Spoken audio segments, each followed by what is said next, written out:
देखो, आज का जो आर्टिकल है वो हिंदू का ही है।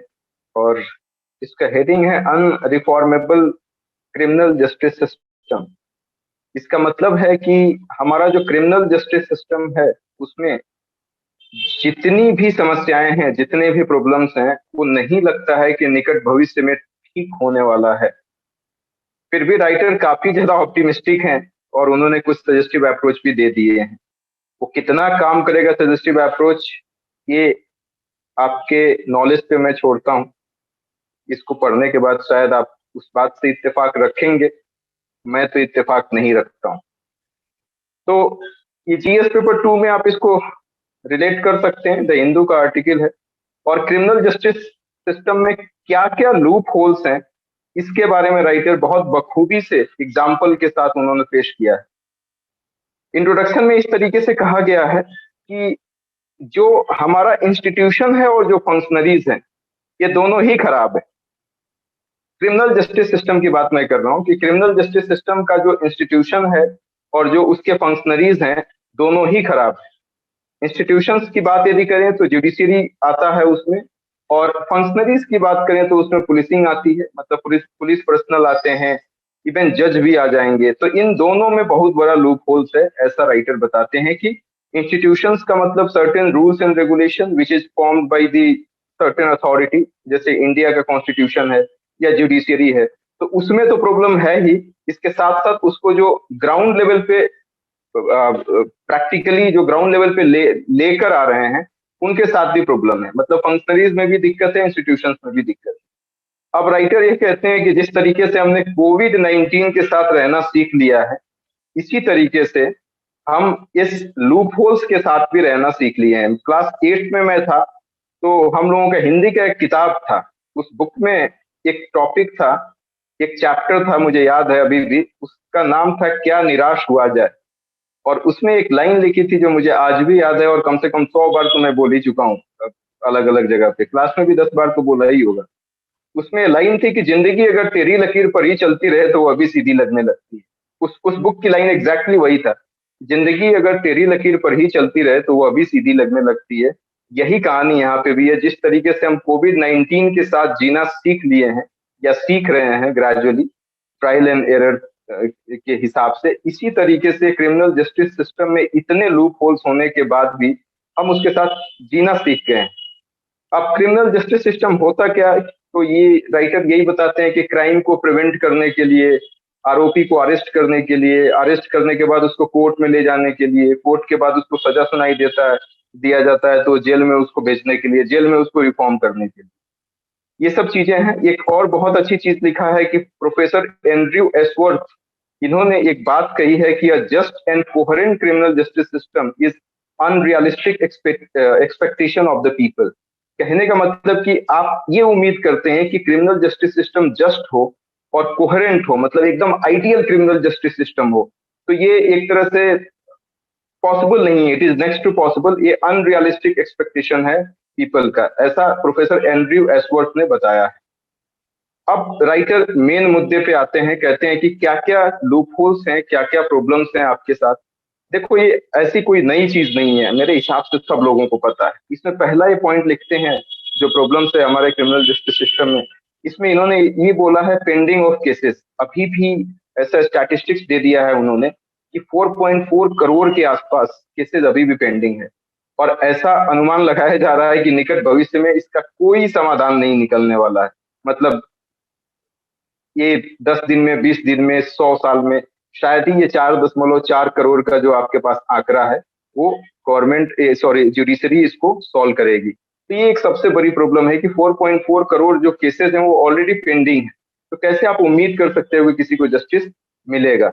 दूसरा, इन्होंने ये बोला है कि मार्जिनलाइज सेक्शन ऑफ सिटीजन जो भी हैं, डिप्राइव सेक्शन ऑफ सिटीजन जो भी हैं, डिसएडवांटेज कैटेगरी वाले सिटीजन जो भी हैं, या बीपीएल से नीचे रहने वाले सिटीजन जो भी हैं, वो बहुत इजीली जस्टिस को एक्सेस नहीं कर पाते हैं। ये आप लोगों को भी पता है कि देखो, ऑन पेपर तो यही है कि law is equal for each and everyone, लेकिन आप ग्राउंड लेवल पे देखिएगा तो लॉ दोनों के लिए इक्वल नहीं है। जो पैसे वाले लोग हैं वो बाई हुक और क्रुक जीत ही जाते हैं केस, और जो बेचारे गरीब लोग हैं उनको न्याय नहीं मिलता है। तो ये दूसरा जो इशूज राइटर बताते हैं कि मार्जिनलाइज सेक्शन ऑफ सोसाइटी जो है वो एक्सेस नहीं कर पा रही है, क्रिमिनल जस्टिस सिस्टम के थ्रू अपने जस्टिस को एक्सेस नहीं कर पा रही है। तीसरा इन्होंने बताया है पुलिस का जो एब्यूजिव पावर है, मतलब कॉलोनियल माइंडसेट की पुलिस अभी भी है। मतलब कॉलोनियल माइंडसेट क्या है, अंग्रेज जब आपके पास रहते थे उस समय पुलिस का जो भी बिहेवियर था वैसा ही बिहेवियर आज भी देखने को मिलता है। मतलब वो एक तरह से सिटीजन को एज ए सब्जेक्ट ट्रीट करती है, वो यही सोचती है कि वो राज कर रही है सिटीजन पे, मतलब एलीट क्लास का समझती है अपने आप को। रवैया चेंज करने की बात बहुत बार कही गई है, लेकिन अभी भी पुलिस अपना रवैया नहीं चेंज करती है। तो कॉलोनियल माइंडसेट को कहीं ना कहीं डिसॉल्व करने की जरूरत है, तभी जाके क्रिमिनल जस्टिस सिस्टम को एक आइडियल और कोहेरेंट बनाने की उम्मीद की जा सकती है। हालांकि बनेगा नहीं, ये तो कंफर्म है।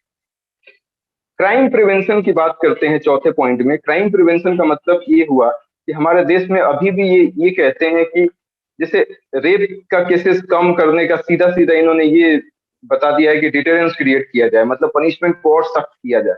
हालांकि इससे कोई फायदा हुआ नहीं है। आप जितना भी ज्यादा रिगरस पनिशमेंट दे दीजिए, रेप के केसेस अभी भी उतने ही आ रहे हैं। तो ये सोचना कि क्राइम को और ज्यादा, मतलब rarest of the rare category वाली जो चीजें हैं उसको भी इजी बना देना, इससे रेप रुक जाएगा या इस तरीके की क्राइम रुक जाएगी, ये एक तरह से एक महज अ, छलावा है, या इसका रियलिटी से दूर दूर तक कोई वास्ता नहीं है।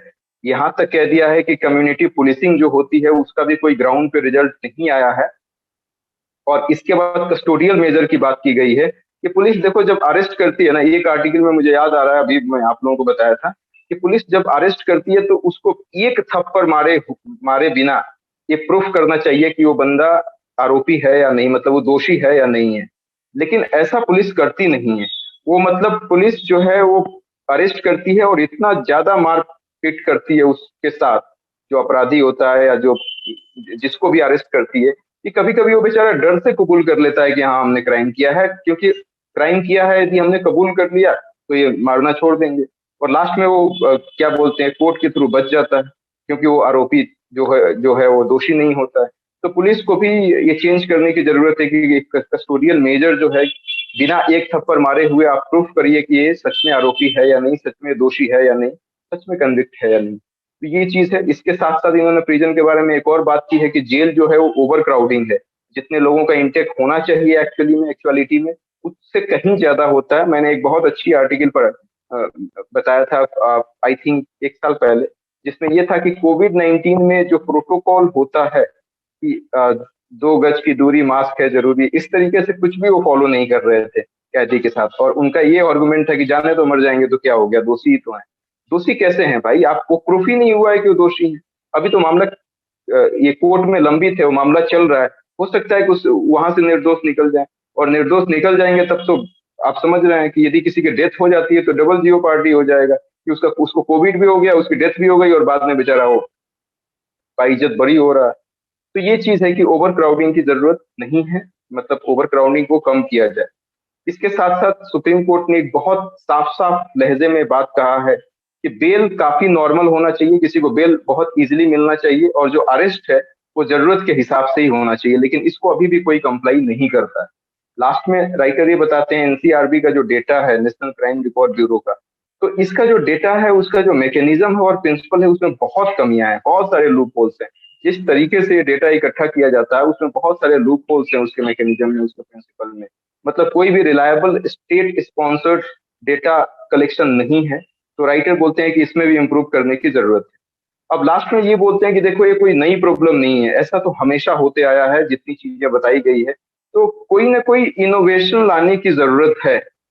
अब इनोवेशन जब तक हम नहीं लाएंगे तब तक इस तरीके से नहीं होगा। हालांकि एक राइटर सजेशन दे भी देते हैं कि पुलिस को और ज्यादा सेंसिटाइज करने की जरूरत है, उनको प्रॉपर अच्छी ट्रेनिंग देने की जरूरत है।